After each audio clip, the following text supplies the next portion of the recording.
бөлмөгө кирет. Кирсе спальня турат, диван турат. Кээ бир чачтардын дандары чачылып жатат. Бул жакта спальня, бул жакта душ, бардык нерсе турат. Анан бала ойлонот да. Атам, бул жерде апам жатат деп. Ар кандай ойлор келет. Атасынбы, балага жеткен, бойго жеткен балаңы чакырып, балам, кызым, бул биздин жатагыбыз, биздин бөлмөбүз, бул жерге сен уруксатсыз киргенге болбойт. Эгер мен буйрук берсем, уруксатым менен бир нерсени алып чык десем, ошол алып чыгышың керек ошол нерсени тездик менен. Бул жерге жатканга болбойт, киргенге болбойт. Ошол бүгүн кээ бир балагатка жетсе дагы чуркап кирип ата апа деп кучактап жатып алгандар бар экен да. Жок, ал жашка келгенче бүттү эми.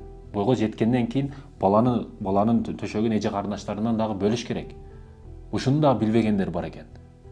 Ушул сөздөрдү айтканыңдан кийин эми биз мисалы жаштыгыбызда мында аты энебиз бөлмөсүнө кирет элек, мында ойлор келген меселе. Бүгүн сен айттың, эми сен айтканыңдан кийин эми адамдар ушундай ойлошту баштайт деген адамдар дагы чыгат да. Жок. Мурда биздин жеке менин жаштыгымда дагы мындай телефон деген, башка деген, интернет деген жок эле. Азыр бүгүн телефон деген бар, ар бир кадамда ар кандай нерселер болуп атат. Мисалы фильмдер дагы бүт бузулган.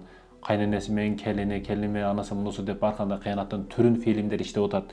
Ар нерселерди берип атканына байланыштуу бүгүн коркунучту алдын алуу максатында бүгүн бул маселелерди айтпасак болбойт.